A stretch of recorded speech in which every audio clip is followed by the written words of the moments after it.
evening. Good evening. Good evening. My name is Scott Bennett. I'm the commander of the American Legion Post Unit 157 here in Madison.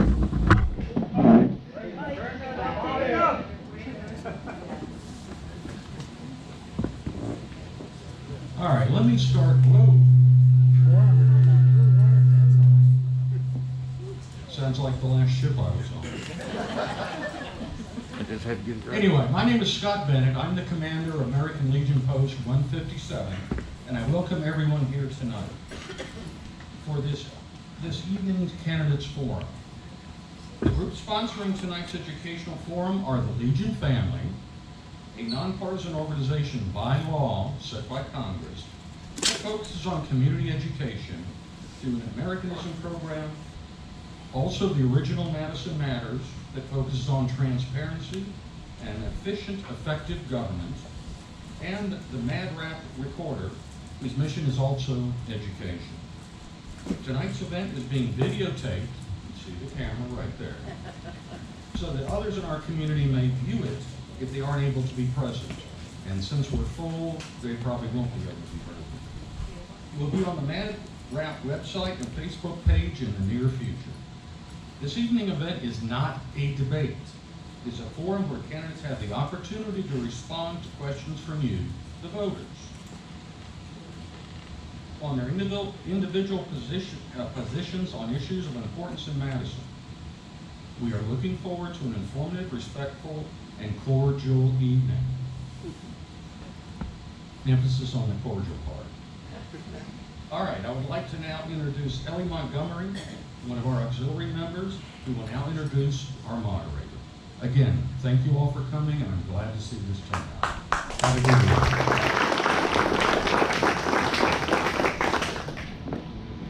evening. Before I get started, the woman that you see right there, Sherry in the hat, she is the timekeeper. Sherry? Okay. Sorry. She's the timekeeper. She will give you a signal. Would you tell them the signal now? All right, at the short 10 seconds towards the end of your time, I'm going to do this, which means wrap it up, and yes, I'm going to go like that when your time is up.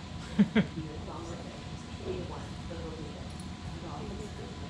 There will be no noises from the public. It's my pleasure to introduce Deb Mills, who was our moderator and has been our moderator for the last 4 or 5 forums that we've had.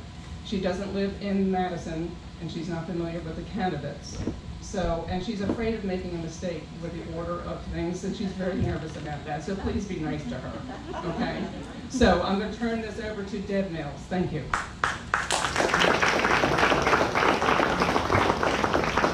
Thank you, Ellie. And don't just remember, I'm blonde, and sometimes I can really tell I'm really blonde. And if you all can't hear me or you don't understand the question, please stop me and say, please repeat. I want to make sure you hear everything you're supposed to. You will have to speak up, man. You got to stay close to that mic. Okay. Is that better? Yeah. Oh dear, okay. This is a forum sponsored by the Madison American Legion family, the original Madison Matters, and the Mad Rap Recorder for the candidates for the Board of Supervisors and the School Board. Please hold all applause until the debate is finished. There are audience members who favor one person or another, and if we applaud as they speak, we will have less time for questions to be answered. At the end, we will all give our candidates a rousing round of applause. The first candidate to appear are those running for the for the Board of Supervisors. They will have 2 minutes each for their opening statement, 2 minutes each for their closing statement, and 1 minute to respond to each question from the audience. Index cards are available for you to write questions to the candidates. Please word your question in a general way that all candidates can respond to them. Questions directed at only one candidate will not be asked. The screeners can assist you with wording or writing questions if needed. The screeners will group questions into categories of a similar nature and will give me a representative question to ask. The purpose of this is to sort out duplicate questions, assure topics of greatest interest are asked with the time available, and put personal questions aside.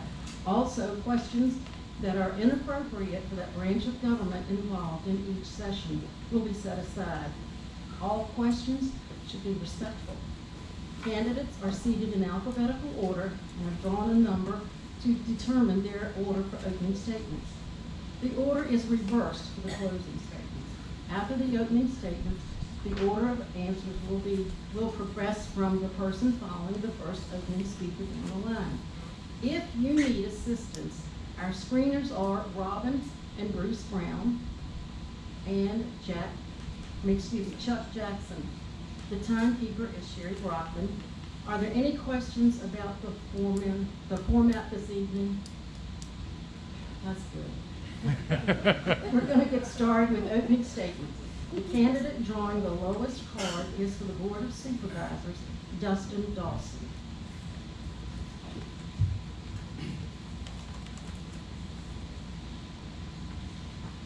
And the order will be for the Board of Supervisors, Dustin Dawson, number 1. Number 2 is Clay Jackson. Number 3 is Steve Grayson. And number 4 is Jim Jewett. Okay, Dustin Dawson, if you will do your opening statement.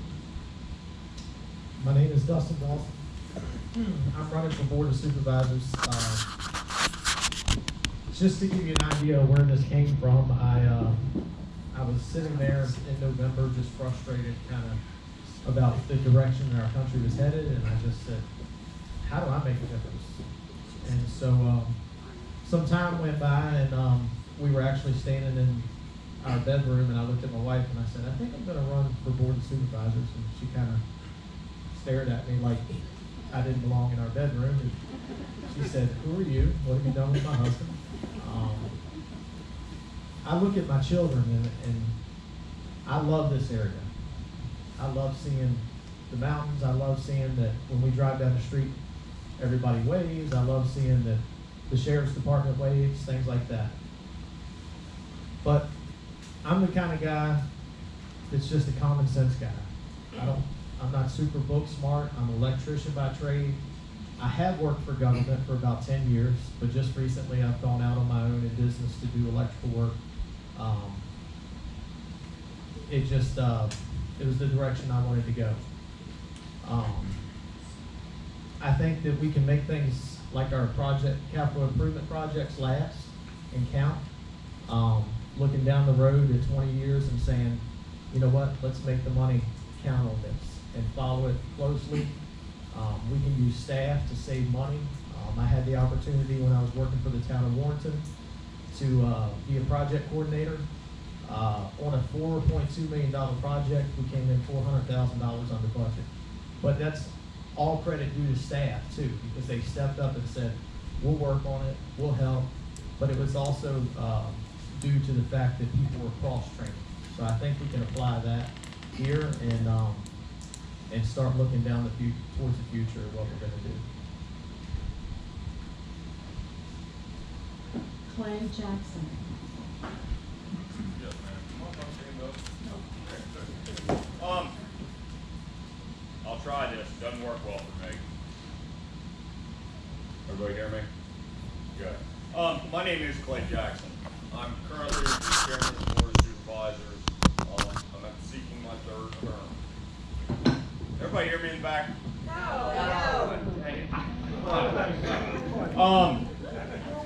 Yeah, you're right there.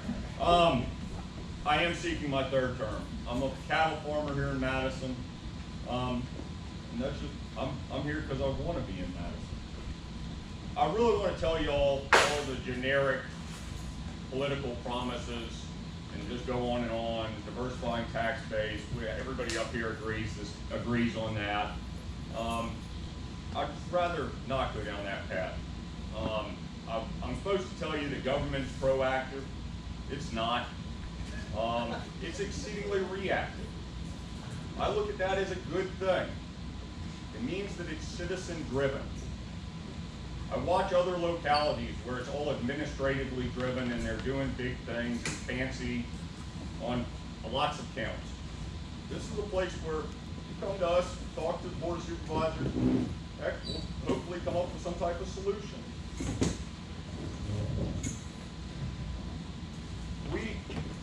We are constantly in Madison in a state of catch-up. It seems like we postpone. And what it has done is kind of caught us in a bad way. It's expensive to have to catch up constantly. We have been busy though. We have a new internet initiative with a private partner, bringing fiber to people's homes. Hopefully that will be a big step in the right direction. We've all seen what schools had to go through. We know what businesses need when it pertains to broadband. We have new businesses, big and small, coming to Madison currently. We approved one garage last week. We're going to do another one here in a couple weeks, or next week. There's a whole new business, big business, coming to the Lakes Factory. Things that can help the community. We have a better emergency service system, and mostly a radio system. Right now, we're covered about 65% of Madison County is covered by E911. Yes? I'm sorry. Apologize, ma'am. Steve Grayson. Good afternoon. First of all, I want to thank the American Legion and the sponsors of this event. I want to thank each of you for being here to hear what each of these gentlemen have to say. Sorry, can't hear you. Okay, how about now? Okay. Again, I'm Steve Grayson. I've lived in Madison. I was born and raised in Madison County. Most of my adult life, I've worked in Madison County. In some capacity or other, I've served Madison County for the last 48 years. I worked 12 and a half years with the Madison County Sheriff's Office. I volunteered 18 years with the local fire department and 48 years with the Volunteer Rescue Squad. I recently retired after 31 and a half years from Atlantic Union Bank. I love Madison County as each of you here do. I'm running for this board so that we can work together to keep Madison County beautiful like it is. Obviously, there are many things that we can do to promote business, to bring in businesses, and we'll talk about more of those, I'm sure, later on. But running for the board's been a desire of mine for some time. I didn't feel that I had the time to devote to it. When I was working, when I retired in 2019, when the election came around, it seemed to be the right opportunity. A little bit about my family. I've been married to my wonderful wife, my best friend, Betty, for 42 years. I've got a daughter, Erin, that's 36, and two grandkids that are 16 and 6, and like most people here, if I'd known how much fun grandkids were, I would have them first. So, thank you, and again, appreciate you being here. Jim Jewett. Actually, bring it up beside the table. Where? Beside the table. You can't hear it. It's blowing my ear out. Right. Better? Further out. And you got a cord issue. I know. Right, that's what, whatever. Well, now I just unplugged it. This is my troubleshooting. Part of the joint. Right. All right.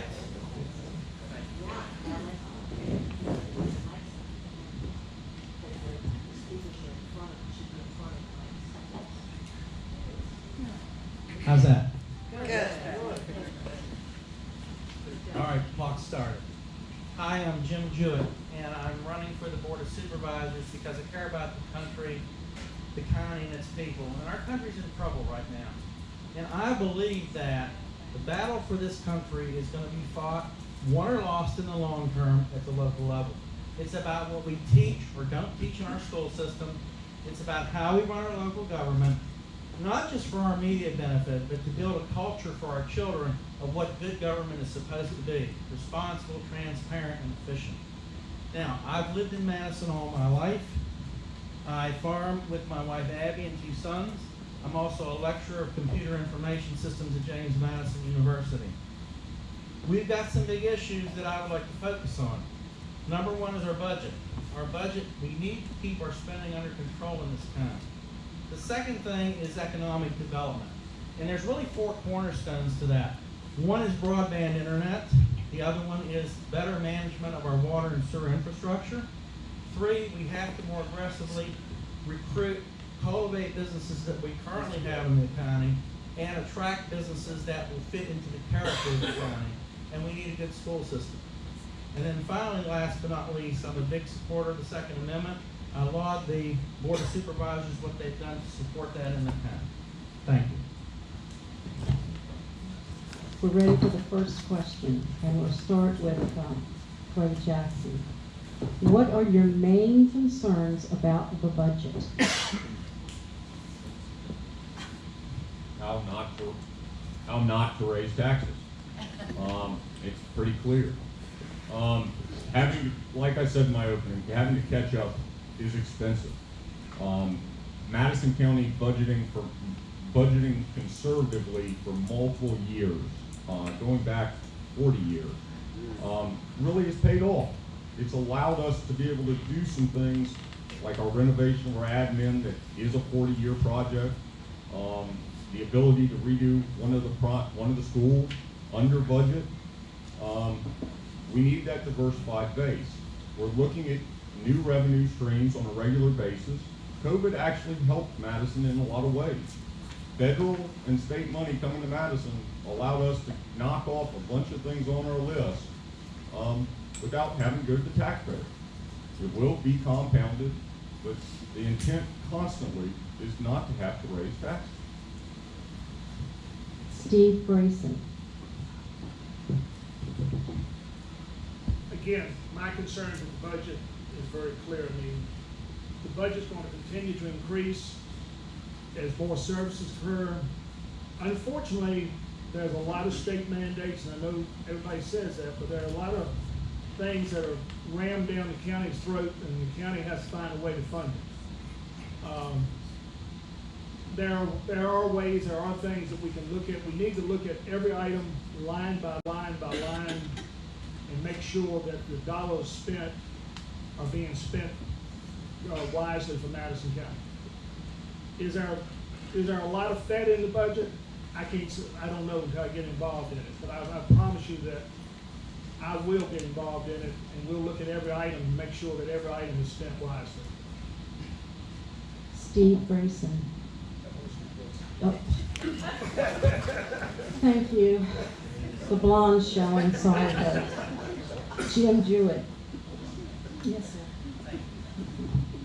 All right, I want to take a different perspective on the budget. There was a 3% real estate tax increase this year to cover the budget. That equated to $525,000. Now, here's a couple of ways of looking at the equivalent funding. It would take about 8 solar energy farms that we are looking at to cover that amount. It would take probably $30 million in additional taxable local spending to replace that with sales tax. My point is that we cannot grow our way out of our current budget trajectory. And we need to take a hard look at what we're doing and how we are spending. Now, we had a $45.7 million county budget, and that $525,000 represents about 1.1% of that total budget. I think it would be hard to convince me that we couldn't find 1.1% out of that $45.7 million budget. Dustin Dawson. Once again, I think taxes are the tax increases on the residents. You're putting a burden on residents to choose between, do I do this or pay my taxes?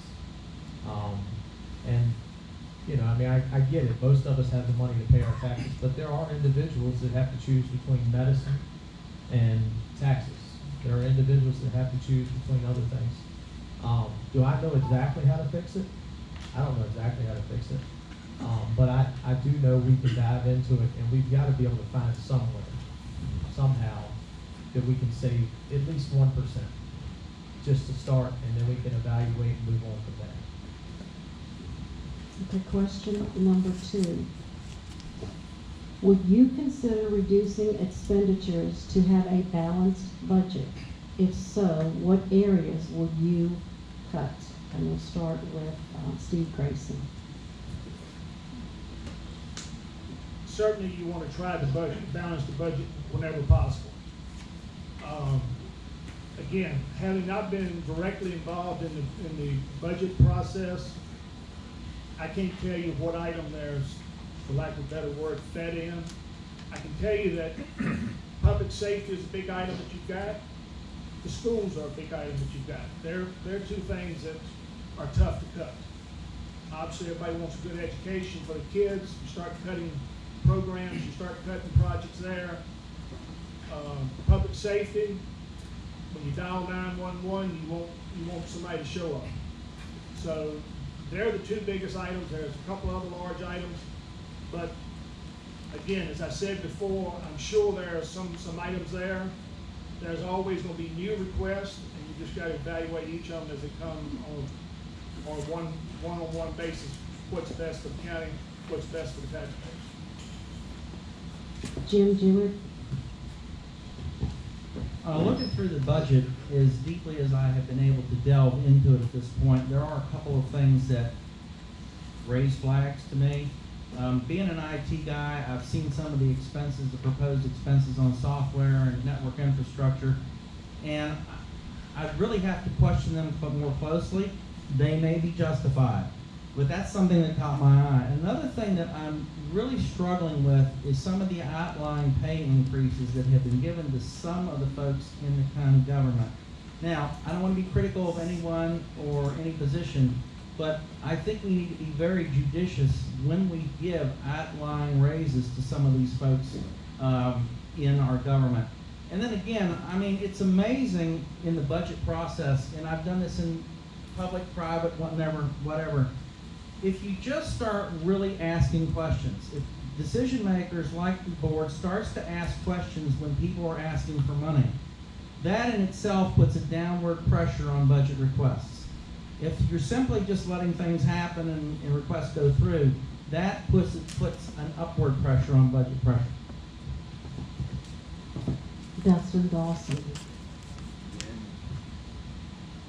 I would focus on what I really know, and that would be, facilities, things like that, maintenance, capital improvements. You really can save a lot of money and give staff some opportunity in the same sense, because you give them the opportunity to get experience, and you're not necessarily using them, but you're giving them that experience to build their resume, whether it's for here or somewhere else, and then they have the opportunity for overtime or whatever. Overtime is a lot less in some senses, not just throw overtime at everything, but when you're looking at a capital improvements project where you can give somebody overtime compared to pay a contractor, you can save money. So that would be my focus. Question number 3. No sweat. It's a tough position. No, not a bit. Hang in there, buddy. Yeah, hang in. It'll be your turn. We go through the budget line by line. We spend countless hours for months. January through April, every Thursday, we do budget for 4 hours at a minimal, most of those Thursdays. Anybody in here that would like to give suggestions on where to cut that is constructive, please come forward. We'll take it. We're also trying to liquidate a fairly used school in Criglersville. We'd like that money as well. There's not a whole lot of fat in the budget. I wish I could sit here as a conservative and say, there's tons of stuff to cut.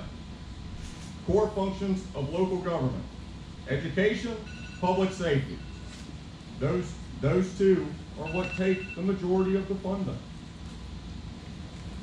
There isn't a whole lot of places. We've asked multiple times. It's from citizens. If you have ideas, please come and talk to us. Question number 3. Schools make up the majority of the county's budget. How would you try to ensure that the schools spend their money appropriately? Jim Jewett. Well, thank you. And again, going over the budget, school spending out of the total budget really comes out to about 47%. And the county contributes about 45% of local funds to the school budget. Now, it takes money to run a school. And I think that we can continue to have and improve the quality of our schools without having to necessarily spend more money, as long as we spend judiciously. Studies have shown from the Department of Education that as long as you are spending per student within a relevant range, an average range, which Madison at $12,800 per student is doing, there is little correlation between an increase in spending and an increase in student achievement. Now, if you vary out 10 percentage points either way, you start to get a change in the standard deviation of student achievement with regard to spending. But we can have schools just like we can do everything else in this county. But it takes, as Mr. Jackson said, it takes a lot of work to keep spending low and also to keep spending well. Dustin Dawson. This is one of the areas that I look at and say, we don't want to cheapen it. I don't want to raise it either. So my point is, you look at it and you say, okay, are we getting the best bang for our buck? Where can we improve? I don't think you're going to look at it and say, well, we can cut 10%. Teachers aren't raking in 6 figures a year. Most of them live in the county and they're trying to make a living. They're probably barely staying afloat doing so. So I don't have the perfect answer. Could we look at the facilities and maybe pull a grant in here or there to try to do some energy efficiency and try to help with the units and the capital improvements on the systems? Maybe not. Clay Jackson. This is in 8 years, going on 8 years, this is the first time the school has come to us with a request during budget season less than they did the previous year. First time. Never thought I'd ever be able to say that. Madison's fortunate. We have a good superintendent right now. A really, really good lady. If you haven't met her, I encourage you to. She is looking at grants. She has drew in a grant, I think, of just at $600K. She is doing a lot of good things. She is evaluating programs. She has cut programs. She has cut staff. We work hand in hand with the school system when it pertains to budget time. We're at their workshops. They come talk to us. That little bit of relationship goes a long way and makes the schools be something the community can be proud of. Can they improve? Absolutely. And hopefully they will continue. Cutting them is not really the right way to look at it. It's more try to find where you can get the most bang for your buck. Steve Grayson. I agree. Of all the areas to cut, the education system is not the one to cut. We've done a good job as a county. We've spent a lot of money. We've improved the 3 schools, Waverly, the high school, the primary school. We shouldn't have to spend any more money on that. We've got the debt service on those facilities where it's a manageable level. I happen to serve on the Industrial Development Authority, so I've had the opportunity to look at that note, and we voted for the county to spend it. It's a reasonable rate. It's a fixed rate. Obviously, I'll put Madison County educators up against anybody in the Commonwealth. Not because they're the highest paid, but because of their desire and their willingness to serve kids in this county. Cutting the schools is not the area to cut. The next question. How would you get more tax revenue for Madison County without burdening the homeowners? Dustin Dawson.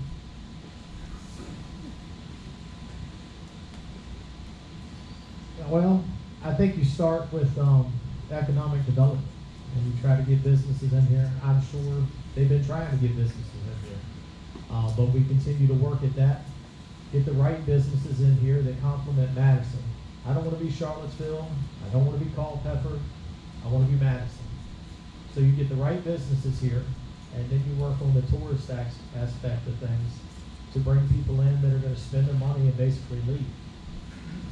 And then that money will help offset the tax increases that they would maybe find necessary to on the property taxes. Excuse me.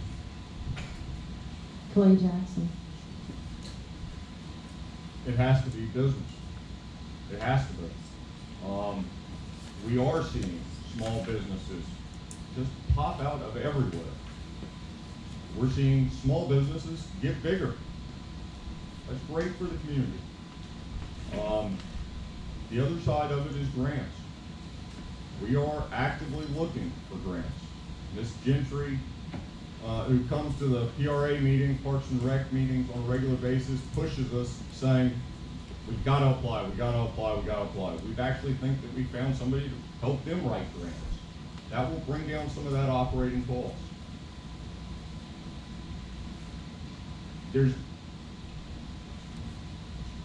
Madison has to pick the things that they like.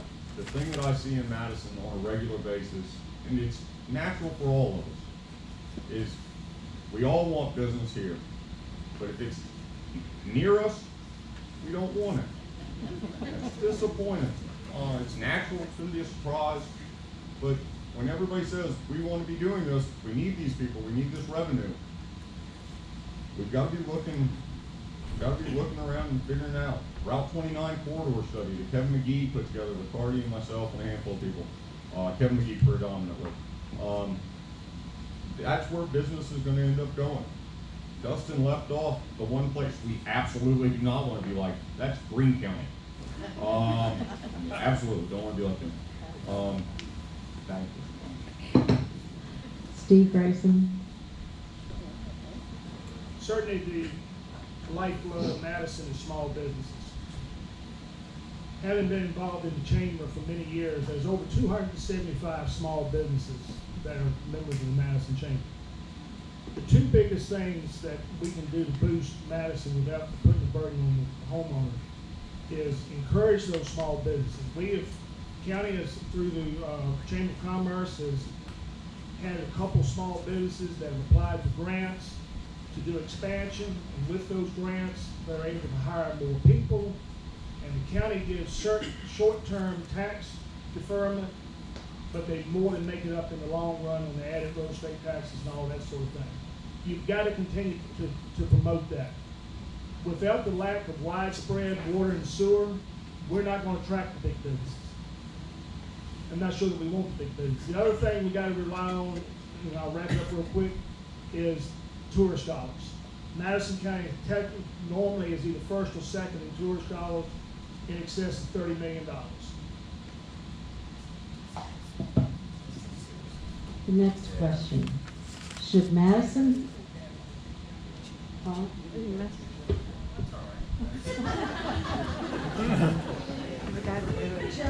I actually did talk, but you just... Okay, this brings up some really good points, and we've got a paradox here. 3/4 of our local tax revenue is from property and personal property tax. It's difficult to replace that. However, we need to grow. We do need to cultivate tourism. We do need to attract additional business. Of course, now we've got constraints on ourselves. We don't want business to come in here that's going to basically ruin the county. And that does limit our choices, but that's fine. I don't want us to be Greene or Culpeper, certainly not Albemarle. I'm leaving the state if we do. And I will tell you that smart growth is going to be better for the long-term well-being of this county, even if it's going to be a little bit slower. Because I will tell you that it's common sense and experience. When you grow to a large number like some of these other counties, Nova and Albemarle County, it's self-defeating. You end up with a lot lower quality of life and a lot higher taxes. Should Madison County have a business license? We'll start with Clay Jackson.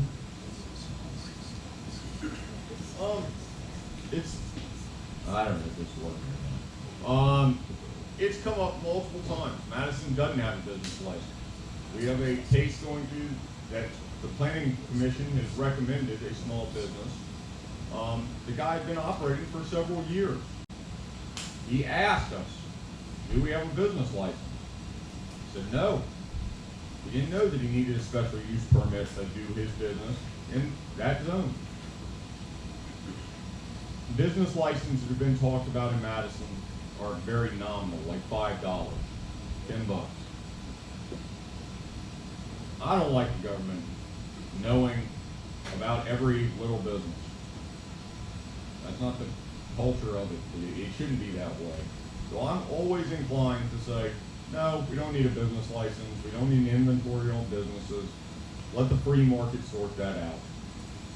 It has come up recently. It's something that we could consider. I go both ways. There's business owners that like it. There's other business owners that don't. Steve Grayson. Again, being involved in the chamber, this subject has came up numerous times. I'm not in favor of a business tax. As I said before, our lifeblood is small businesses. When you start putting another tax, whether it's $20 or $25 or $100, that's just another burden to those. We're already taxing businesses through inventory, merchants capital, inventory tax, and that sort of thing. And quite honestly, the studies that I've looked at on it, the revenue that it brings in is probably not worth the offset of the bookkeeping and enforcement of it that it entails. So I'm not in favor of business tax. Jim Jewett. Short answer, no. And again, we don't want to do anything to discourage business development. And if you were going to raise a significant amount of tax from a business license, you would have to charge a significant fee. If you're charging a nominal fee, like Mr. Grayson said, it's going to it'd be more than eaten up in the county administrative costs. So the answer is no, I don't support a business license tax. Dustin Dawson. No, I don't support a small business or a business license tax. Just like Mr. Jewett just said, administration costs. Do we have the staff to even cover taking care of that? So, no, I don't support it. Do you want business development in Madison? Explain and be specific. Steve Grayson. Do you want business development in Madison? Explain and be specific. Again, you've got to have businesses, you've got to have small businesses that come in. Business development involves the zoning and everything else associated with that. I think that we have a process in place that supports small businesses, and we need to continue to encourage small businesses. Again, when I say small business, I'm talking about businesses that employ 20 people or less. I don't want a Walmart in Madison. I don't want a Lowe's in Madison. I don't think anybody in this room wants that. But to be specific about what's coming in, I think you just need to keep the door open and keep an open mind as businesses come in and do everything you can to bring them in and support them. Jim Jewett. I really like tourism because people come to the county, they spend money and then they leave. And that's the ideal industry that you can put in place. And we certainly have the assets in the county to enhance our tourism industry. Now, with regard to other development, particularly, I don't want to say industrial, but industrial or larger commercial businesses, yes, we have the 29 corridor, and that's what it's for. We just don't want to throw them anywhere and everywhere, and I don't think that's going to happen. But again, we are constrained. I like the idea of solar energy. I think that that's a possibility if it's done correctly. Again, more income, but not bringing any more people in. And I'm not anti-people, but people cost money. They require services, and that costs the county more money. And oftentimes, businesses will be brought into a county with tax incentives, and it actually costs the county more money than if they would have just let them go on by. So yes, we have to really push what we can do in the county and be really smart and aggressive about it. Dustin Dawson. I think we need businesses if we want to stop the tax hike for our real estate. Do we want to just let anybody in? No, not at all. I think we need to be picky and make sure it complements Madison, make sure it's something that accommodates the tourists while they're here. And then, like Jim said, they come, they go, they move on. We don't have to provide services for them and things like that. So, yes, but in the scheme of things, we also need to start preparing for that if that's the route we're going to go. Clay Jackson. I really don't understand the question. It's essentially, do we want business development? What does that mean? Do we want to cultivate and have the businesses that are here grow and be successful? Absolutely. I'm sitting here and I won't look at him. There is a successful roofer that we all know. I knew him when he had very, very few employees. He was very large at this point. That's business development. Do we also want to bring new businesses in? Absolutely. Everybody wants to bring up Tractor Supply, H&K, and then the auto crash place that went to Greene County. We ran them all. I don't know about the H&K or the auto place, but the one that I do know is Tractor Supply. We have to find businesses that fit Madison County. But also with that fit, with a lot of these small businesses, there are personal property rights that go to it. As long as it fits in that zone, there's not a whole lot the board can do. Why are there so many vacant commercial properties in Madison? What would you do to incentivize more businesses to open in Madison? Jim Jewett. Well, their primary reason that you see vacant buildings, and not just in Madison, but in any town or any city, is the fact that the businesses that traditionally go into those smaller spaces, like retail, they have a very difficult time making a business model that's profitable work. Consequently, we have vacant properties. Now, what can we do to fill them up? Well, I don't know specifically. I think it should be part of our plan. But I will say that I think that if we get a really good broadband service in here, you will see that some of those properties fill up. I mean, broadband does wonderful things for a county if you have implemented it correctly. I know from my experience in telecom in the state of Kentucky, a lot of the very poor coal mining towns and counties, they brought in broadband and the economic turnaround was phenomenal. So I think that would contribute to filling some of these vacancies. Dustin Dawson. The empty properties, the empty commercial properties.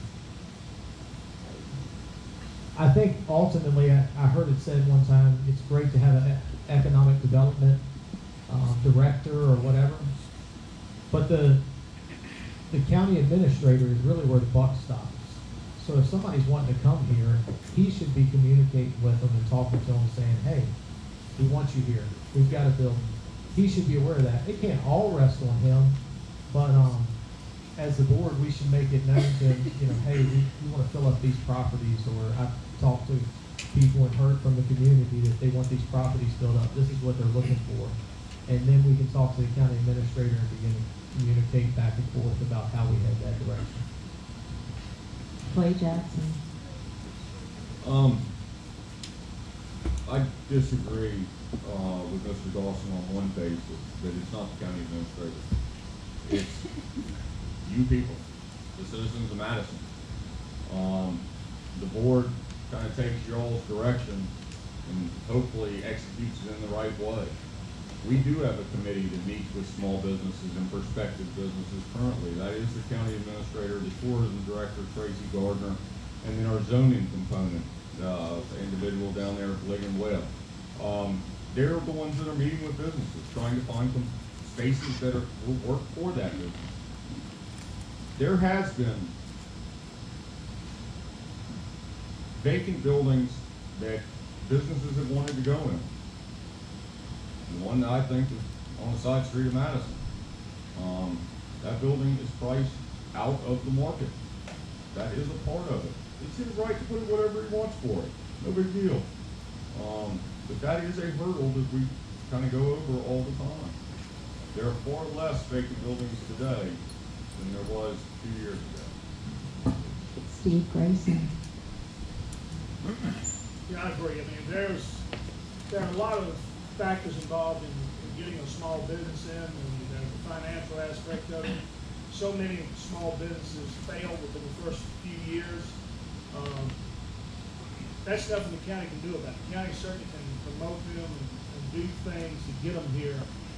The other thing is, and I know that the one building that's taken is a large building on the south end of town, or south end of the county, near the Green Line. There's been numerous conversations with different folks that are looking at that.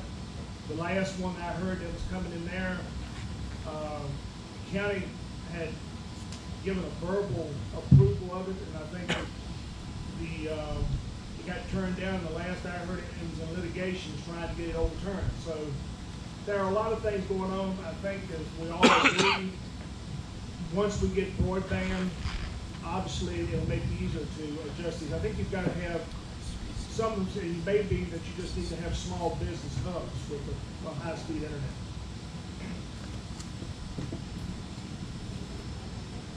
What is your position on joining in the context of people building, renovating, and maintaining homes in Madison County?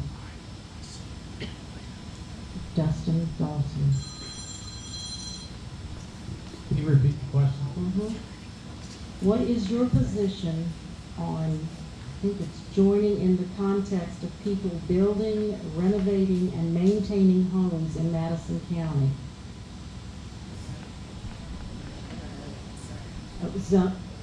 So sorry. Okay, one more time to do it correctly. Thank you. What is your position in zoning in the context of people building, renovating, and maintaining homes in Madison County? Well, I think as far as maintaining, you leave it complaint driven. So if somebody complains, that's when zoning steps in. If we run around and police everybody, it's like a, what is it when you live in a neighborhood and they come around and say your kid's bicycles in the yard, it's like, leave me alone, you know? So my point is, I don't think we need to police people. I don't think we should be running around checking out, you know, riding down the street looking for stuff. If a complaint comes in, then it's our responsibility to find out if it's legit, if it's a safety issue, or if it's just a disgruntled neighborhood that's fussing and fighting about something that's really civil and the county doesn't have anything to do with. As far as the zoning for building, I think that if you want to build a house, that's fine. If you want to build a business, we go through the proper chains and move on. Clay Jackson. All right. 80% of all Madison County is A1. It is very, very rare that we see the zoning change when it pertains to renovation of homes. It just doesn't come around. We have seen some mixed use. That's kind of good. That seems to be having R1 with B1 as a component. That seems to be the trend across the nation. Renovation houses and absentee owners, we all wish people were here all the time. These people require the least amount of services, and they pay their taxes. and they're not here a lot of the time. So it's a real win all the way around. I'll throw two more in there. Lace Factory just sold. Big business is going in there. One that people will not be able to retail, but a big business. The other one that has not been brought up on business is the Wyland property right next to Food Lion. That's all going to be developed with not the strip mall model, but it'll be a good thing all the way across. Steve Grayson. Zoning is a topic that I know a little bit about. My wife for 42 years was served as zoning administrator for 44 and a half years. Zoning is a tough subject. Nobody likes for anyone to tell them what they can or cannot do with their property. But don't shoot the zoning administrator. He or she's just a messenger. Where it starts is in the zoning ordinance. We have a very strong planning commission right now, probably one of the strongest ones we've had in a long time.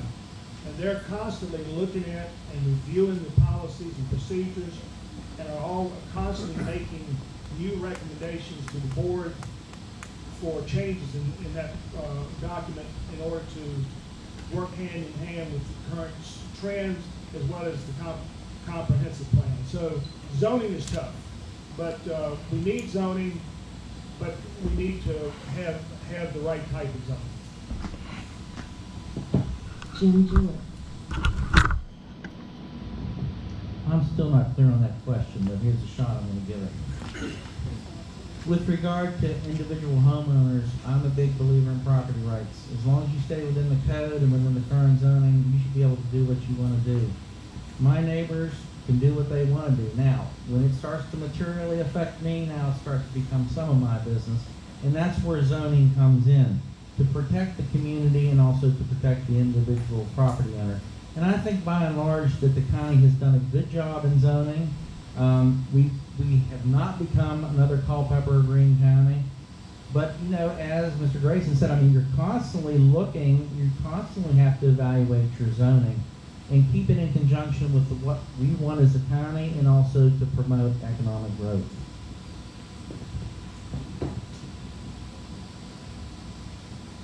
What nonprofit organization in Madison County do you support, not only with money, but with time?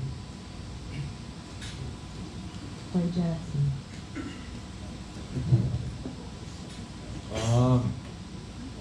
Little do you all know, I'm doing this only for the money.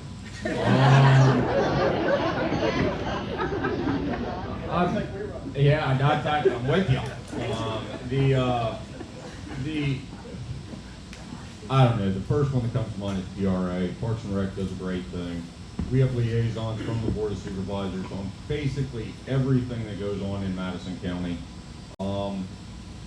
We work with, in PRA we do volunteer, I do personal volunteer work and lots of stuff. Literacy Council, we found them a home when their other one wasn't sufficient. There are tons of I'm drawing a blank, I apologize. There are tons of nonprofits in Madison County. A lady that thankfully is not associated with one anymore, she said that Madison's greatest strength is their volunteerism. No other community has that. Something I always think is kind of a shining light from that. Steve Grayson. As I understood the question is, what organizations am I involved in? What nonprofit organization in Madison County do you support, not only with money, but with time? Well, that's an easy one. Most everybody here knows that since I was 19 years old, 48 years ago, I've been a member of the Madison County Rescue Squad. Currently serve as its president. I've given tens and tens of thousands of hours, and I've sacrificed my family when my daughter was younger and all for it. It's a part of me. The recent actions that I won't get into, that everybody knows about, I don't blame the board. It was like a part of my heart that went away. I'm very, very passionate about that. I'm also involved with the Chamber of Commerce, as I said earlier. I've served as president numerous terms. I'm currently served as vice president. I've been involved in that agency for close to 20 years. I'm involved in my church, where I'm a deacon. I've spent most of my adult life serving in some capacity in Madison County. Jim Jewett. This is going to get me in trouble. But most of the charity work and nonprofit work that I do happens to be in Culpeper County. And that's simply because I live on the edge, the border, and I attend church there. And it's not against Madison, but my wife and I do quite a bit of charity work in that county. What we have been active in Madison in the past, and this has just been a wonderful experience, we have contributed money and have done fundraisers for the Madison Literacy Council. And we've actually produced several mystery dinners for them. Hopefully COVID will go away someday so we can do some more of that. But there are really a lot of good nonprofits, I think, in Mesa and the great work that they do. And that's something that I agree. It's one of the shining examples of how Madisonians selflessly give their time and money to their fellow citizens without any expectation of return. Dustin Dawson. Most of mine would be the church. Noble is where we go to church, and that's where we spend a lot of our time. I've been with them. They said, "Hey, we're going to stack wood for an elderly gentleman today," or however it is. They just they find a need and they go after it. So my volunteer time would go there. What should happen to Kriglersville School? Steve Grayson. Well, what I think should have been done, quite honestly, I think the county made a huge mistake many years ago. They had an offer of $200,000 that they turned down, which in retrospect probably wasn't a very good decision. Quite honestly, I mean, there was an individual recently that wanted to purchase it contingent upon the county rezoning everything to match that, and I'm against specific matching. Quite honestly, in my opinion, if someone wants it and can use it, we give it to them. At least if we don't get but $500 a month, $500 a year of taxes is more than we're getting now. Now it's a liability to us. Jim Jewett. I agree with Mr. Grayson. You know, this is an example of trying to hold out for more money, and then you end up stuck with an asset, and they're like a bad relative, you can't get rid of them. And I don't have any bad relatives. Well, I do, but anyway. The issue is now we've got a property that basically, I agree, if you could give it away, that's what we need to do, because the longer you keep it, the less valuable it becomes, and the more of a liability and expense it becomes for the county. Cut your losses and move on. Dustin Dawson. I agree with both of them. I mean, if it's not doing anything but costing us money, let's get rid of it. Give it away, find somebody that can use it, and just get rid of it. Clay Jackson. Oh yeah, anybody that wants it, come on. Run to the front, the dilapidated school. We've tried to give it away to about everybody. We've had a couple different businesses, actual real businesses, come to us. We've talked about giving it away for such a low amount of money. It is a giveaway. The big problem is having the property come back to us if we give it to the wrong person, and it becoming more of a liability, and a liability for the community of Kriglersville, and then a liability for Madison County. And that's a real problem. I had one guy come to me, and he frankly said the Board of Supervisors are a bunch of idiots. I'm talking to him. And he says, county administrator is going to give me the building. I said, well, you got to go down this road. He said he was going to go in, renovate the building, and he was going to do the work with a sledgehammer. Had no business plan, nothing. That's a liability. That's a poor direction to go. We need something that would come to Madison. The thing that we've looked at is incubators, these business, the people that have been more real about buying it. We're taking offers. Please bring them to us.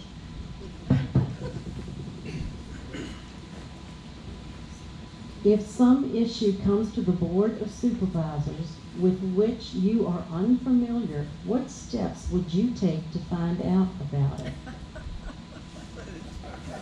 Jim Jewett. That's the best one yet.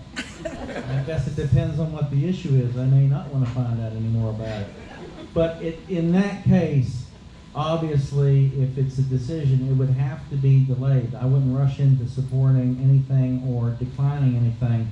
If I didn't understand it, my recommendation would be that we table it, we postpone it, and then I would do everything possible to research that particular proposal and all the aspects related to it. Dustin Dawson. I agree, we table it. You don't make any hasty decisions. And then you communicate, you talk to, if you need to, you talk to other communities and see if they've been through this. Sometimes, I'll use this example. I would go to my dad sometimes and I'd say, have you ever seen this electrical issue? And he's like, oh yeah, one time. And he's been in the trade for 55 years. So to my point, you go to another community that you know they've had a similar issue or a similar problem or a similar situation, and you just ask. And they give you the good, bad, and indifferent. Like, don't do this, this ended up costing us. Don't do that. And then you also talk to the citizens. And I know some things, are top secret, maybe, I don't know. But to my point, you talk to the citizens and you find out what they want in the process. Clay Jackson. It's exceedingly rare for the board to take action on anything the night that it is proposed. Most decisions take months to make, and in some cases years. Planning Commission, they go through 2 weeks, I guess, between the workshop and the actual hearing. That's the shortest period. The thing you do is you do research. Google is a great thing. It's simple. We have a great staff here in Madison. We tap into those. We check with community members. You make phone calls. You go visit the site. You try to talk to as many people as possible to have some relevant information on it, trying to gain a kind of wholesome perspective on the situation. You always try to learn from hindsight, but in the grand scheme of things, you just you do the work that is warranted for that type of decision. Steve Grayson. As a member of the Board of Supervisors, I think you have, at a minimum, you have the responsibility and the obligation to research and study every item that comes before that group before you make a decision. I see the packets that come out. Sometimes it's 150, 175 pages of attachments that come with it. You've got to spend the time, you've got to study it, and like these other gentlemen said, if you don't have enough data on it, then do not make a hasty decision. Table it until you do get the proper information you need, and then make the decision, is it best for Madison County? What would you be willing to have town halls would you be willing to have town halls after you are elected? Why or why not? Dustin Dawson. Absolutely. I think if you lose touch with the citizens in the community and hearing what they want, the direction you want to go, I know there's hearings and things like that. Not everybody's going to come out to that, but somebody might come to a town hall, or somebody of a friend might come to a town hall and talk to you and tell you, hey, this bothered me, or I like this, or however, which Clay would probably tell me that they probably don't mention that they like much most of the time. To the point, I think yes, you gotta continue to hear from the community at all times. Clay Jackson? Absolutely. Be glad to hold town halls. We did about 3-4 years ago with Bill Campbell.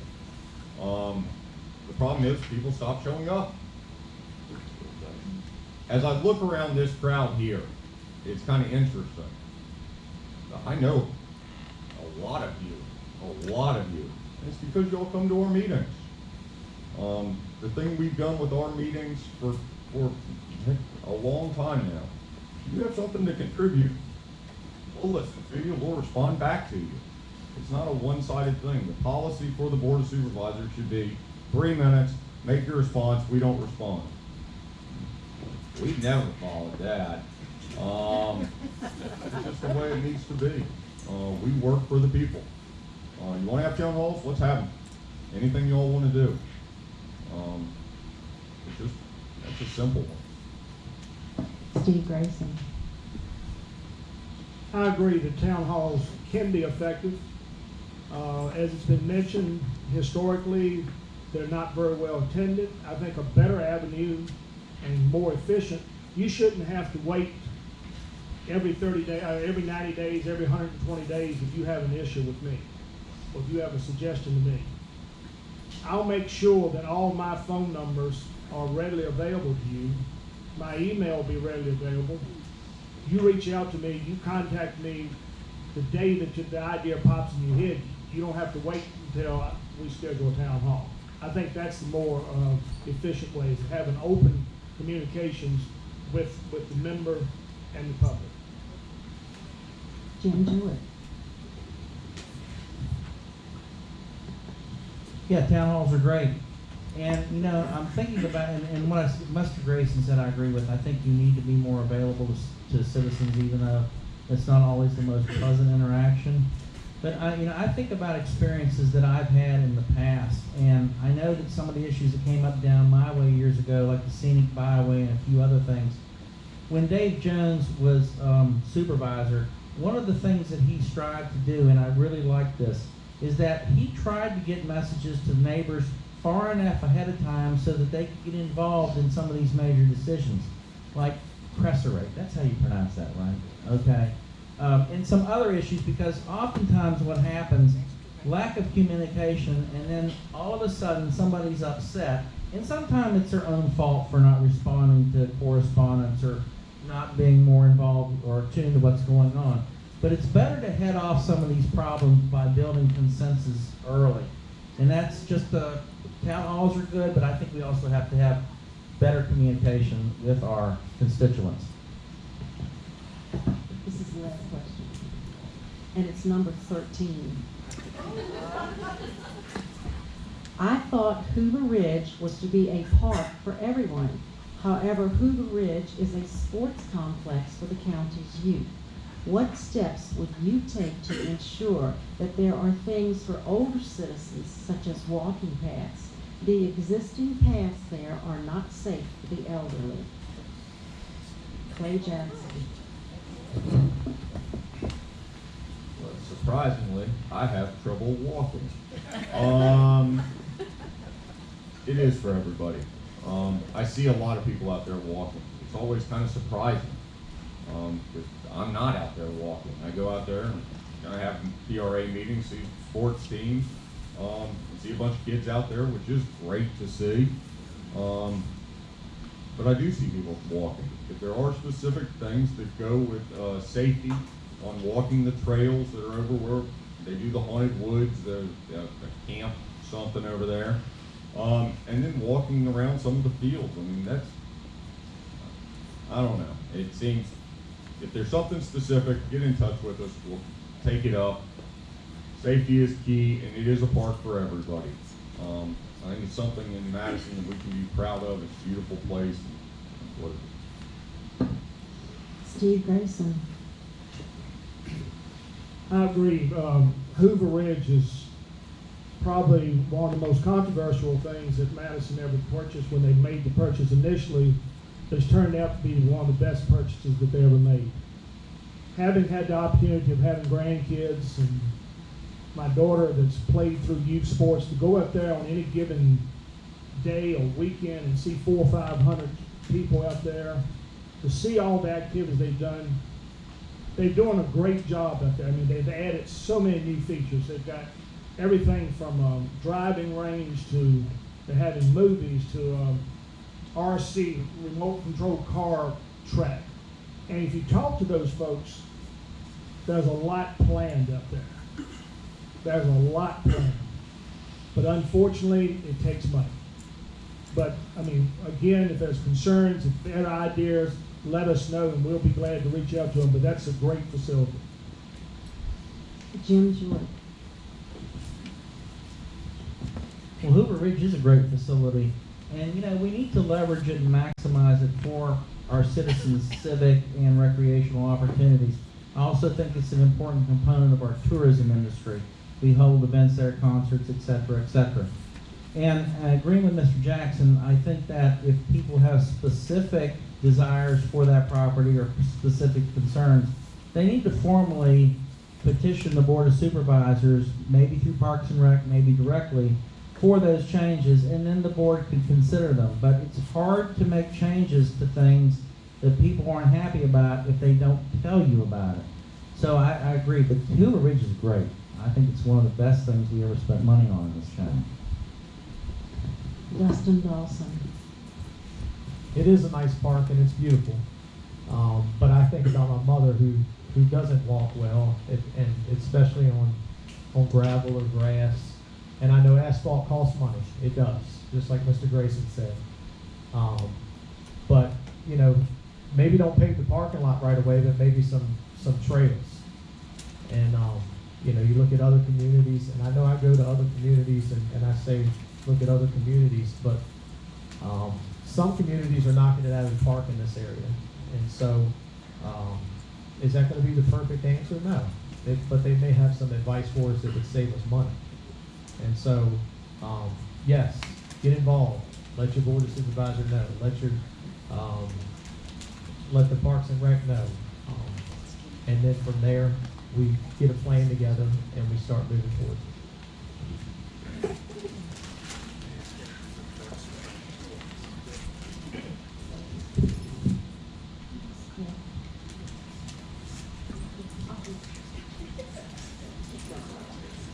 We're ready now for the closing statements. We'll start with Jim Jewett. Okay, I'm going to try to be as brief as I can in 2 minutes.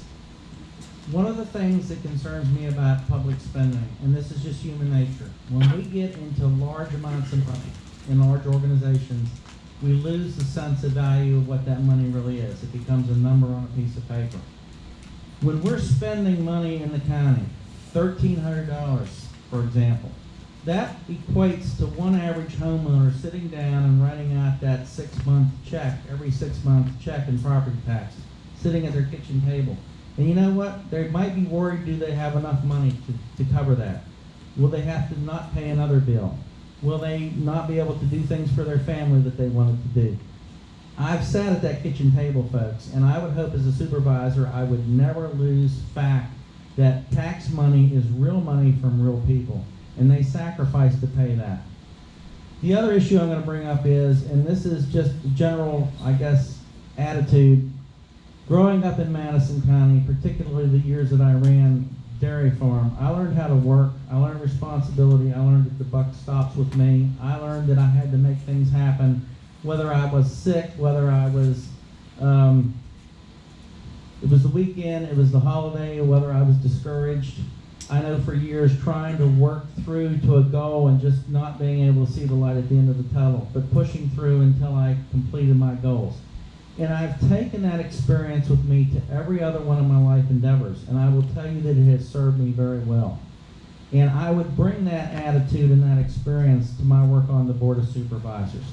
So, in conclusion, thank you, and I would humbly ask you for your vote.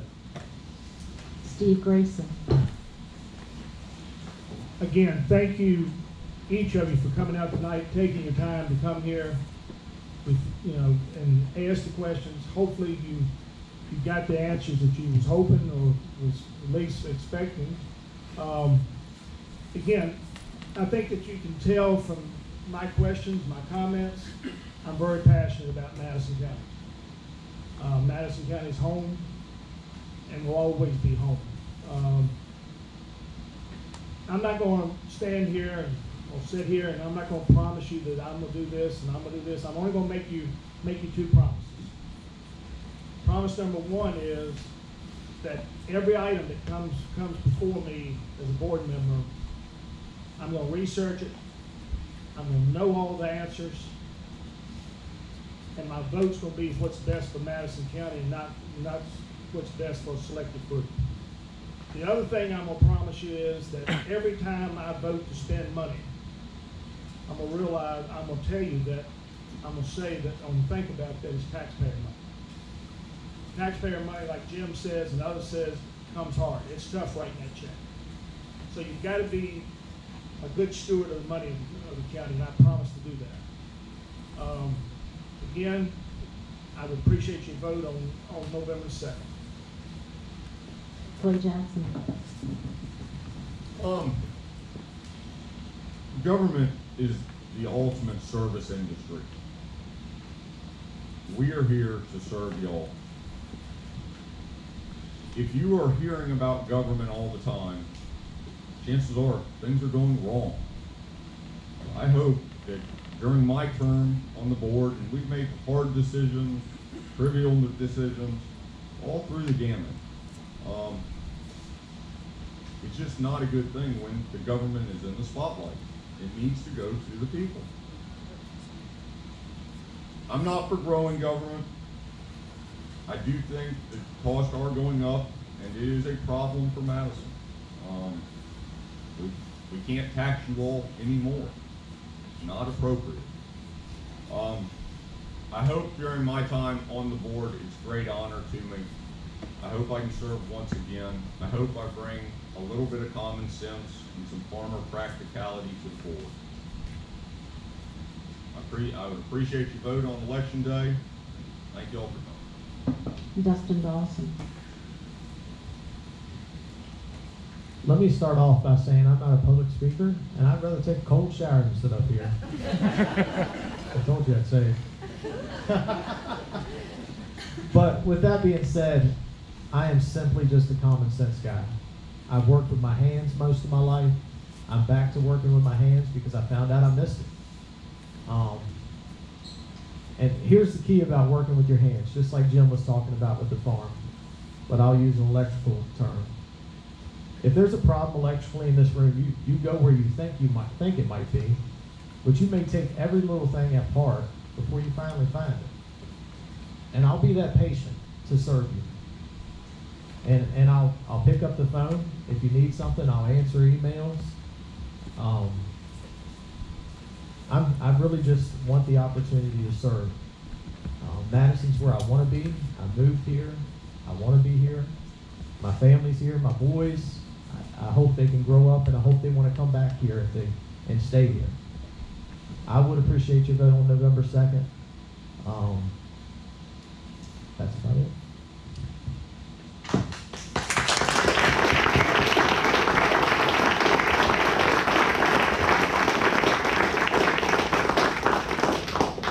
We'll have the school board start at 8:15, or yes, 8:15, so that's about 10 minutes.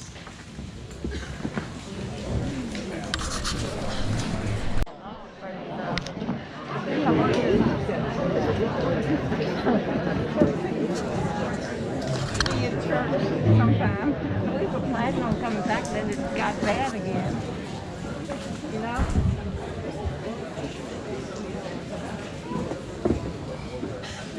I'm used to yelling all day.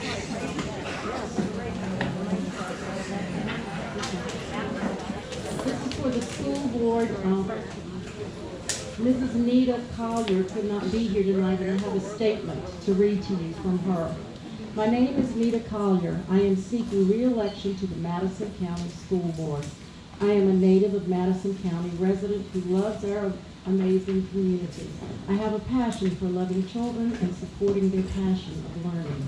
I believe in public education and believe that all children should have access to a high-quality education. I am a parent advocate, teacher advocate, and child advocate.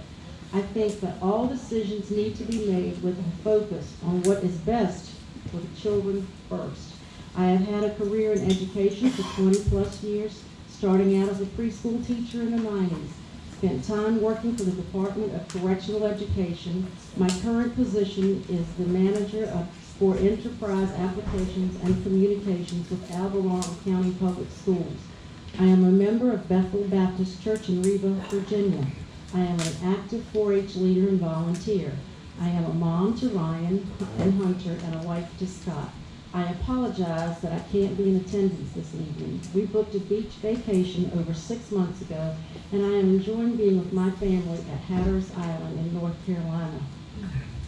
I encourage you to reach out to me via email at thecolliercrew5@gmail.com or by phone 540-718-3207 with any questions. I have an open door. I look forward to hearing from you. Sincerely, Nita Collier.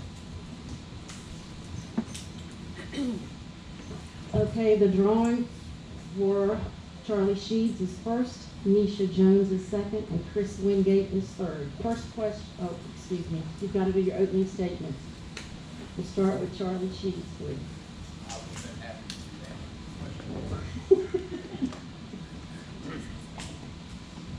Good evening, everyone. My name is Charlie Sheeds. I grew up in Rixeyville, Virginia on a farm. Met my wife about 22 years ago and believed had the opportunity to come to Madison County. Can't hear, can't hear, can't hear. Speak up, Charlie. Can you hear me now? I grew up in Rixeyville, Virginia on a farm. I met my wife about 22 years ago, and I leaped at the opportunity to come to Madison. I love this county, and I love the people of this county. COVID-19 brought us many challenges, but it also showed us what our children are learning in school, and it has upset many people, including myself. It is my intent to get the school back to the basics of reading, writing, and arithmetic. And of course, we add history into that because without knowing our history, we will repeat all the mistakes that we've made thus far. Thank you. Nisha Jones. Good afternoon. My name is, sorry. Good afternoon. My name is Nisha Jones, and I'm a runner for Madison County School Board. Can you not hear me? No. Is that better? No. Is that better? Is that better? I think it's on. It's on. Can you hear me now? Yes. Is that better? Yes. Yes. Okay, sorry. My husband Brian's a native of Madison County. I'm a registered nurse, I'm an Army veteran, and I'm a mother of 2 children in the Madison County school system. I'm not running as a nurse, I'm running as a parent. I'm running as a parent who wants to advocate for our teachers and our students to be successful in whatever they choose to do once they leave the Madison County School District. I think it's important that we teach our kids how critical thinking, not what to think, but how to think, along with problem solving and teamwork. Most importantly, I want all of our schools and our educators to know that we care about them and we believe in their abilities and special talents, and we celebrate all of their successes. Chris Wingate. Good evening. Can you hear me? Okay. Good evening. My name is Christopher Wingate, and I'm running for the school board. And I welcome the opportunity tonight to tell you a little bit about why I'm running and a little bit about myself. First, I want to thank my wife Bethany for asking that question to me a lot. Why are you running? I have 5 children, ages 14, 11, 6, 3, and 5 months. And so on nights like tonight, when I'm not home with her helping out, then she asks me that question a lot. So thank Daphne for giving me the rehearsal and also being willing to let me do this. So why am I running? The real reason is because I love Madison County. And I'm a product of Madison County. I graduated from Madison County High School in 1993. And then I left and went out and did the Army for about 25 years and retired 2 years ago. And I always knew when I was in the Army I wanted to come back to Madison. Madison's a special place, I think. There's a lot of special things about Madison County. And I want to run to preserve that specialness about Madison County. I think some of the experiences I had in the military and in my life have positioned me to have a firm foundation. I've managed and led and been part of organizations and staffs and projects over the 25 years in challenging times and challenging places. And I've learned about leadership and followership and working and teamwork and discipline and hard work and where those things can get you. And I think I can bring that to the school board. I love this opportunity to serve this county, that's a special place, as I welcome the opportunity to serve my country over the last 25 years. Question number 1. Schools make up the majority of the county's budget. How would you ensure that the school system spends its money appropriately? Misha Jones. Can you hear me? Okay. The school board has the opportunity to review and weigh in on the budget, and this is an important responsibility of the school board. The school board has also done a great job filling out applications for grants, and they just received a huge grant that will benefit our families in the community. It's important that the school board works closely with the Board of Supervisors to work against the unfunded mandates from the state to reduce the burden on the local communities. The school board also has the opportunity to speak with our local and our state representatives to discuss our budget and our funding.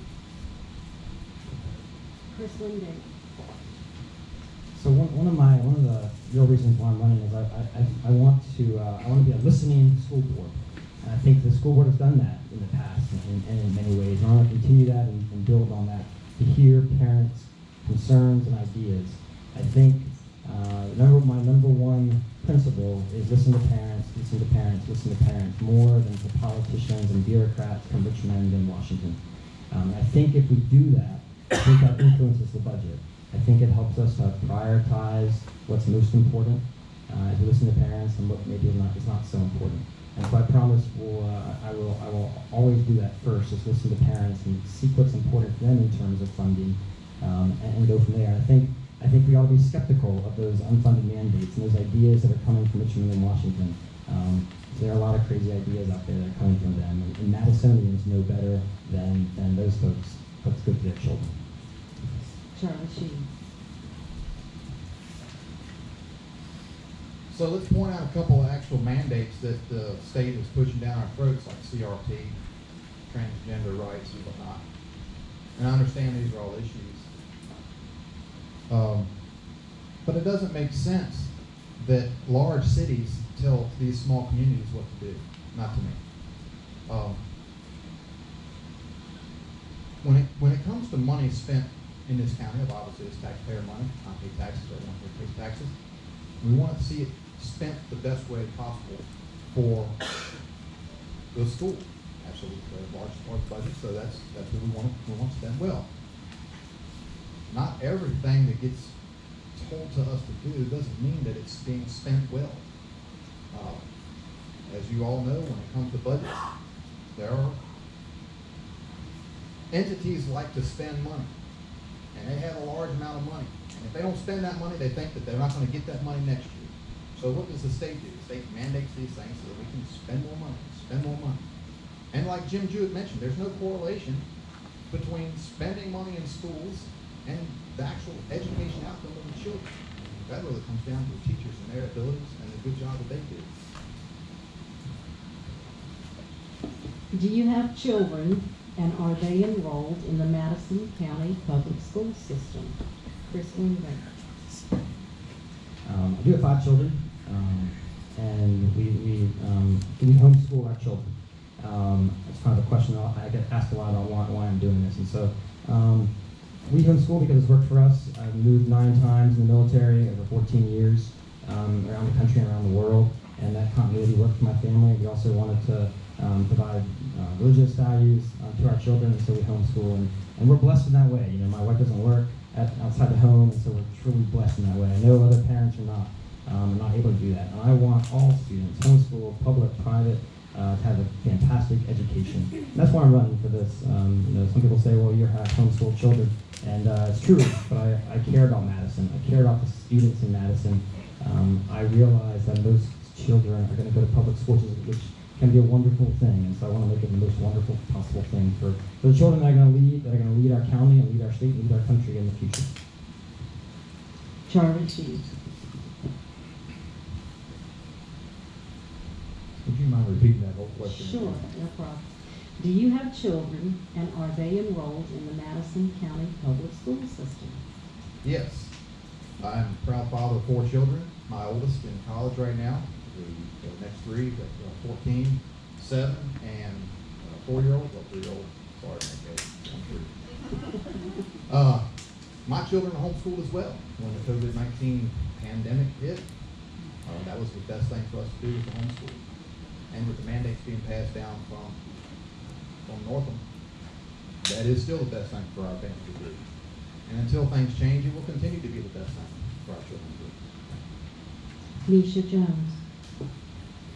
Yes, I have 3 daughters. I have one who's a college graduate who graduated during COVID a year early from college. And I have 2 daughters in the Madison County School District, one that's in the 6th grade and one that's in the 10th grade. What level of education do you have, and do you think that qualifies you to be on the school board? Charlie Sheets. My level of education is I just barely passed high school. Thank the Lord I got out of there. As far as qualifications, I really don't know if I have any qualifications other than the fact that if I tell you something, it's what I believe, and it's what I thought out, and there's a lot of truth behind it. Misha Jones. I have a bachelor's degree from Liberty University. I'm currently working on my master's degree from Western Governors University in Management and Leadership. Do I think my educational background, yes, I do. I think that it will help when it comes to understanding the structure, the processes that we need to take in order to get great outcomes from our students. But most importantly, I can think outside of my education and put my children and all the children in the school district first. Chris Wingate. In the Army, I was blessed to have a chance to get a couple of masters. I have a master's from George Mason in history and a master's in leadership from the Army. But to be honest, what Charlie said is much more important. I mean, the idea of common sense. There are a lot of foolish people with lots and lots and lots of degrees, and so I really believe that the idea of common sense, loving Madison, listening to parents, putting parents first is much more important than those educational degrees. And they certainly can help, but I think my experience as a father, as a husband, living in Madison County, loving Madison County, being involved in the county, and things I've learned in the military position me to be on the school board and provide a firm foundation. Have you read the duties and responsibilities of a school board member? If so, which do you consider most important? Misha Jones. I have read the duties. What I consider most important is to listen to the parents and the citizens in the community. But when I take the oath, if elected, then I have to listen to that oath. But the voices of the community members are important to me, and there's a process that we as a community can take if we don't agree with the mandates that are coming down through Richmond. We can go to the Virginia Association of School Board together as a team and say, what you're asking us to do does not fit our kids in Madison County. We need to reconsider this. Charlie Sheets. Short answer is no. Chris Wingate. I have read them. I think the most important thing is being in partnership with parents. I think parents are the primary educators of their children, and I think the schools need to support the parents to the best possible degree we can.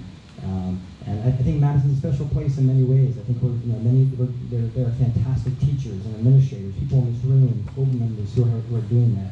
But there are tentacles coming from Richmond and Washington that are really dangerous. And so we have to be on guard against those things. And so that's so critical, I think, in our duties is to be on the parent side and not on the side of politicians and bureaucrats. We want our children to be safe and feel safe at school. How do you propose the school board can help ensure safety in the schools, Chris Wingate?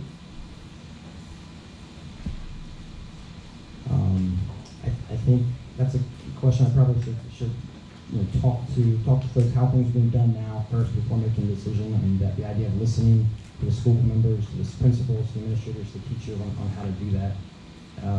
I think one of the beautiful things about Madison County is that people are neighbors in Madison.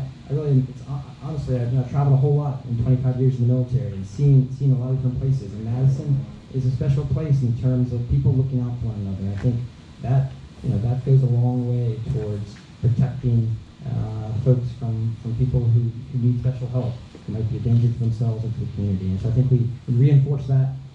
We partner with Madison's law enforcement to make sure that our schools are safe. Crazily, Albemarle County just got rid of school resource officers in the schools because they felt that it was too threatening or some other kind of crazy liberal idea. That's insane, I think. I mean, the sheriff's partner is our partner and our help, and we ought to view them as such. Charlie Sheen. Isn't it a shame that we actually have to have a safety officer in school for our children to keep them safe? And the question is, why would we have to do that? Well, we have to do that because we've taken the greatest protector that we have out of schools, and that's God himself. We're going to remove the entity that created us and take all the goodness of that away. How can kids even know that they are valuable? How can they know that they have purpose? It's just a shame. Misha Jones. There's so many different things that make our kids unsafe in schools. We need to work on our incivility and our bullying that is happening in schools. That's one big issue that's making our kids feel unsafe in schools. So my daughter in high school, bless her, she's everything you read about a second child. But because she trusts her teachers and she trusts the administration and she trusted her resource officer, when she has struggles, she knows that she can go to them and she knows that they will handle it. If I have concerns about my children's safety and I contact someone at the school, I know that someone's going to call me back. That's how we continue to make our kids safe. By knowing that they can trust the folks that are in the school that's there for them. As a school board member, are you prepared to support all students regardless of race, gender, sexuality, disability, or English language learner, or gender identity? Charlie Sheen. Yes, but I am not prepared. I'll work with Dustin. I am not prepared to appease one group over another. It's a learning institution, it's a school. The sexualization part of it needs to be left out of school, period. Misha Jones. Absolutely. Our kids are our future, and that's how they should be treated. It's not up to me to judge them for their beliefs. It's up to me to support them to make sure they're successful in their education while they're in Madison County schools. Chris Wingate. I think when faced with a question like this, I think, many people in Madison, it's only true for me. Speak up. Yes, I do. I think when faced with questions like this, your faith is a fundamental thing you look at, and for me, it's certainly true. So I'd say two things are true for me about this question. Number one, my faith teaches me to treat every single person with dignity as a creation of God, and so absolutely yes to treating them with respect. However, there are ideas, new ideas out there that are incompatible with my understanding of the Christian faith. I was a teacher at Albemarle County High School Public Schools until 2 weeks ago. I resigned because they were asking me to affirm a transgender policy that I could not do as a Christian, and so I no longer am employed by them. So as a Christian, as a religious person, I have a right for that, to do that, and I think our schools should have that. Now, I know there are other people with different ideas, that's fine, that's what America is about, but we ought to have the ability to say, this is my faith, this is what I stand for. What is your stance on culturally responsive teaching? Nisha Jones. Critical race theory is taught at a collegiate level. It's not taught in K through 12, and that's where it should stay. I support the current curriculum at Madison County, and I think our teachers do an excellent job teaching our children the history of this country. I think it's important that we teach our kids about teach our kids literature and the history that has affect our present. This will help them be better citizens. This will help them understand why we are today. It's important that we don't send our kids out in the world prepared, right? Not all kids are only going to stay here in Madison County. They want to go out into the world. So we want to teach them this in a safe place so they don't have to go out in the world and learn it on their own. Chris Lindgate. I think the idea of critical race theory, and that, that's just kind of a code word for a lot of new ideas that are out there that are divisive and insane in many ways and bad for our community and bad for our students. I saw a poll the other day that said 30% of young Americans are very proud of their country. 30% of young Americans are proud of their country. That's crazy.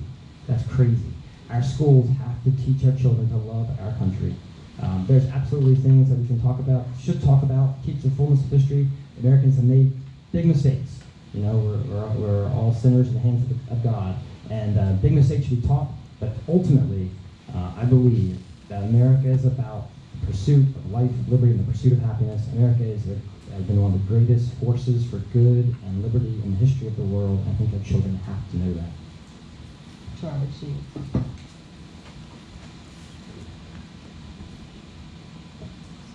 It is racist to tell any child of any color that they are oppressive over someone else or that they are a victim because of someone else.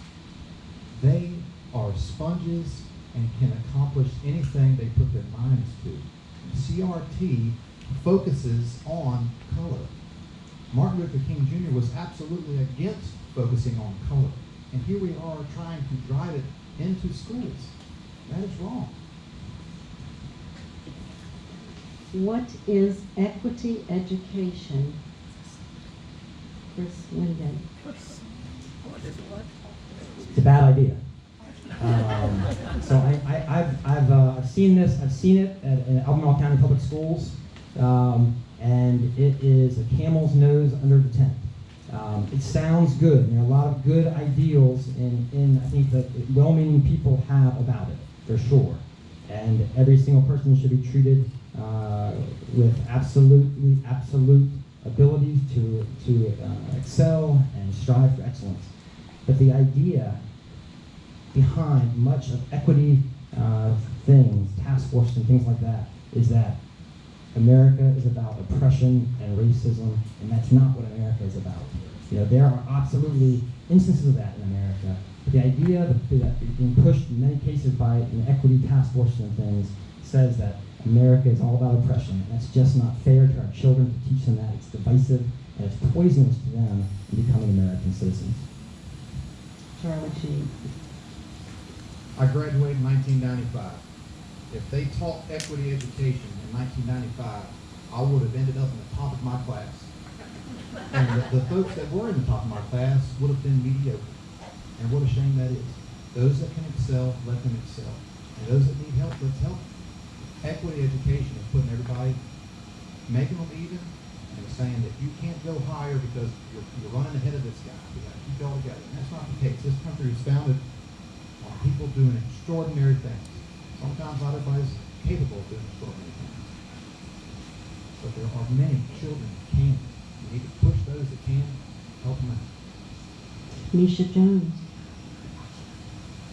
Equity education is providing education to all students regardless of what level they're at, and making sure that all students have what they need to be successful.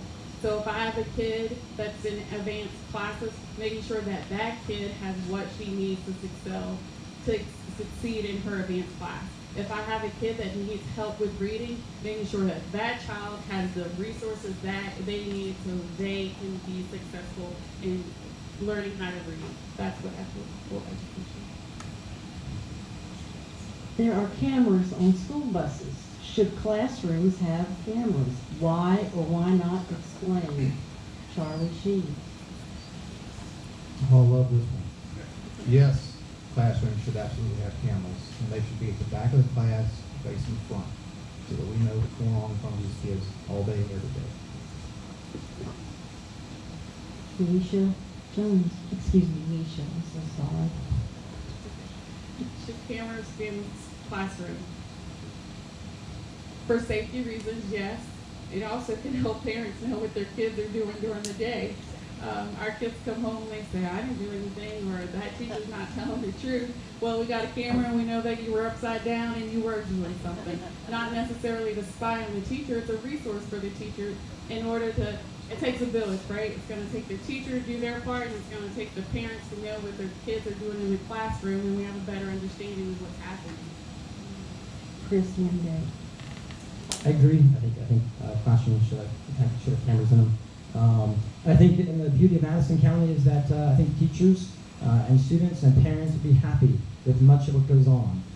There are a lot of dedicated, good teachers, but there's I talked to the creeping tentacles, and there are instances I've seen it in Albemarle County for sure, and I've seen it in other places where there's indoctrination going on with students with this critical race theory stuff and all kinds of this kind of new faddish things that is bad stuff, and it's a good check for a parent to say, hey, that's not what my students should be learning.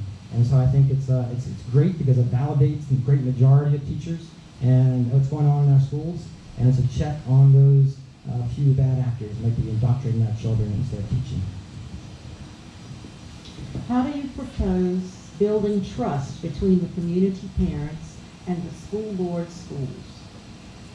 Misha Jones.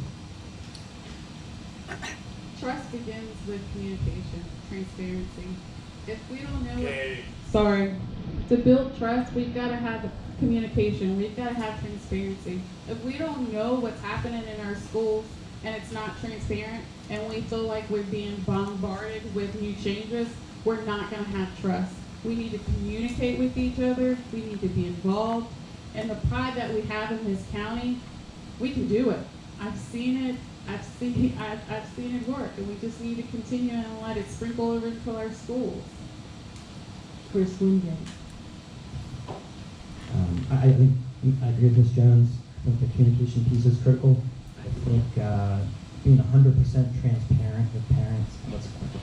I think for instance, I was impressed. I've been back in this county for about 2 years, and I was impressed with the surveys that have gone out, and the school board has sent surveys out. That's fantastic. That kind of communication is critical. I think building the communication through town halls. The more times you can reach out to parents who care the very most for the children, who know the children best, I think the better off you'll be. Charlie Sheen.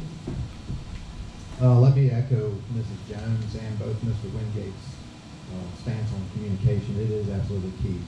What we have right now is a problem where parents have communicated with their concerns and their wants and what their desires are for their children, and they're not being listened to. So communication only works far enough as when people are actually listening to it. So we've got to be prepared to listen to what the parents want.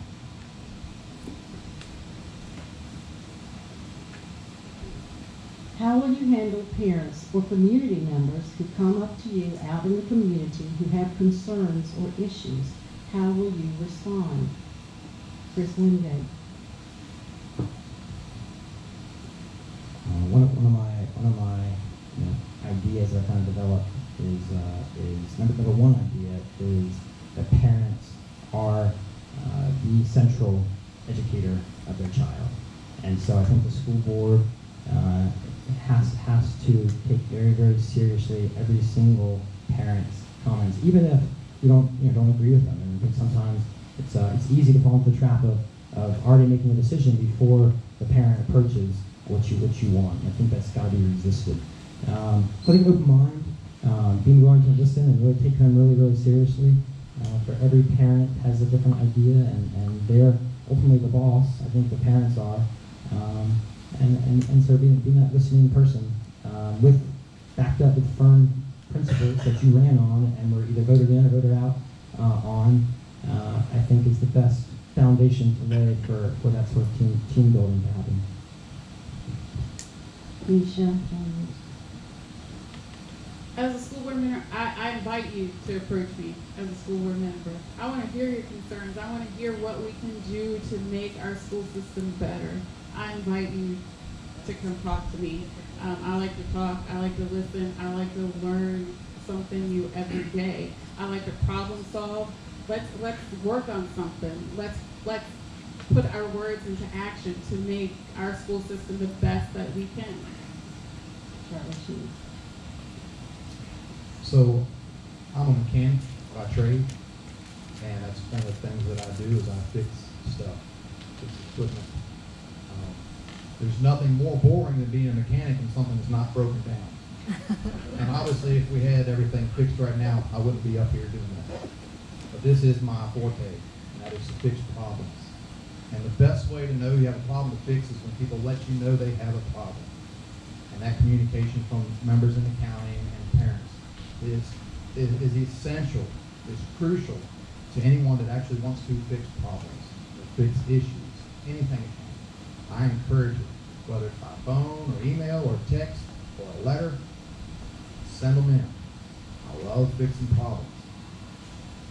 Now we're ready for your end comments, and we'll start with Chris Wingate. Thanks again for this opportunity to be here. It's so fun to be back in Madison County.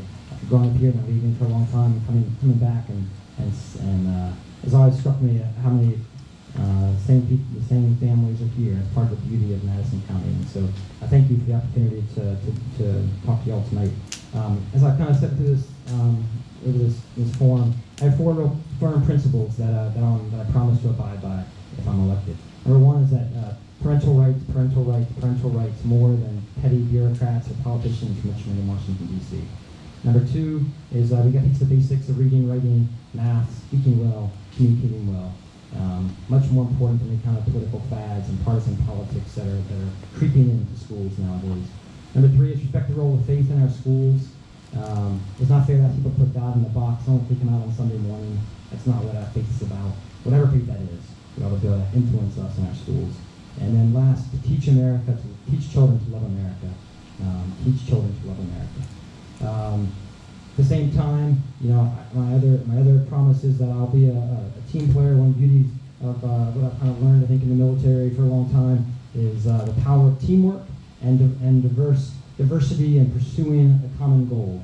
And I promise to be a colleague like that on the school board, appreciating everybody, even those who have differences and opinions than I do, but to listen, to think together, to solve problems, and to keep Madison being a lovely place that it really is. Misha Jones. Well, first I want to thank Madison Matters, the Legion family, and the MAD for hosting this event. If there's anything that I want you to take away from this, is that I'm committed to working with everyone, it doesn't matter our differences, it doesn't matter our different backgrounds. I'm committed to come up with solutions that will help our children and our teachers be successful. Your vote matters and makes a difference. Together we will make Madison County schools even better. By working together, it not only benefits the county, but it benefits the humans that we're producing to go out of the county to represent Madison County. And people will want to come like, what are they doing in Madison that's working? I want to go check it out. I respectfully ask for your vote and look forward to working with you all. So I had the opportunity to spend 2 years working for Caterpillar in Illinois, and got to travel around the world working on equipment.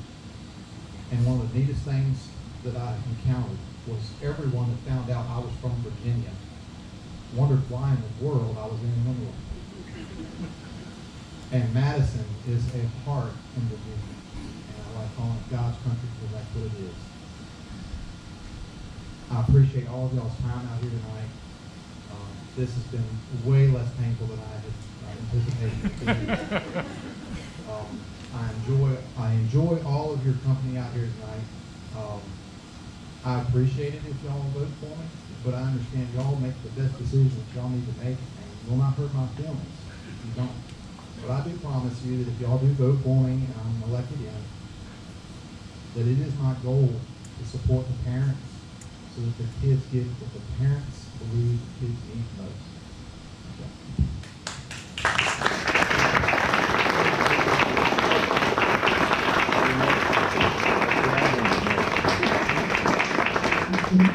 Thanks to everyone for coming, and thank you for being so courteous.